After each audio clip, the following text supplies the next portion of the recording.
Okay, so when you think of a hacker, what comes to mind? Probably some genius in a dark room furiously typing code, right? Well, forget all that. Today, we're diving into the psychology of the social engineer, and we're going to talk about their real weapon of choice. And spoiler alert, it has almost nothing to do with code. So let me ask you something right off the bat. What do you think a hacker's favorite password is? Go on, take a guess. Is it something super simple like 123456, or maybe the word password itself? Or is it some crazy, complicated string of characters that they've spent weeks trying to crack? Well, the answer is actually they don't need one at all. See, the best hackers, the really clever ones, they aren't trying to get past your computer security. They're trying to get past you. Yeah, you heard me right. The weakest link in pretty much any security system on the planet isn't the software, it's not the firewall, it's the human being sitting right at the keyboard. So let's get into exactly how they pull this off. And that brings us to this idea of the human hack. We're not talking about guessing passwords a million times a second. No, this is, well, it's the art of manipulating people, getting them to just give you the information you want. The fancy term for it is social engineering. And this right here really shows you the two different worlds we're talking about. On one side, you've got traditional technical hacking. That's a battle of machine versus machine, code, malware, firewalls. But social engineering? That's a whole different game. It doesn't target systems. It targets our most basic human instincts, things like trust, fear, curiosity.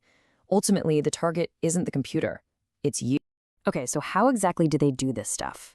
Well, let's pull back the curtain and take a look inside the hacker's playbook. And what you're going to find in there aren't complicated algorithms. They're basically psychological master keys, keys that can unlock our own behavior. All right, first up is authority. Think about it. Since we were kids, we've been taught to listen to people in charge, right? Your parents, your teachers, a police officer, your boss. It's just baked into us. And social engineers, oh, they know this, and they are absolute masters at using it against us. I mean, that's pretty chilling to read, isn't it? But it's also kind of true. All a hacker has to do is pretend to be someone with authority, someone from the IT department, a manager from the head office, and our natural instinct is just to do what they say. We comply first, and maybe, just maybe, we ask questions later, if we ever do. Okay, the next tool in their kit is urgency. This is all about creating that feeling of panic, that time crunch, that feeling like, oh my gosh, I have to do this right now. Either something terrible is about to happen, or I'm going to miss out on this incredible deal. And that sense of panic, it just completely bypasses the logical part of our brain. And that quote just nails it. They know a mind in a hurry is a mind that makes mistakes. When you get that email that says, click here in the next 5 minutes or your account will be locked forever, you don't have time to stop and think, wait a second, is this legit? You just react. And for the third key, we have good old curiosity. Man, this one is powerful, isn't it? It's that itch we just have to scratch. We need to know secrets. We want to peek behind the curtain. And social engineers use this part of our nature as the perfect bait for their traps. This is like the classic example. You hear it all the time in cybersecurity. But you know what? It works. Because that temptation, that, ooh, I wonder what my boss makes, it's just too much for a lot of people to ignore. And that's all it takes. One moment of curiosity, you plug on that drive, and bam, game over. The hacker is in. So we've seen the playbook, right? Authority, urgency, curiosity.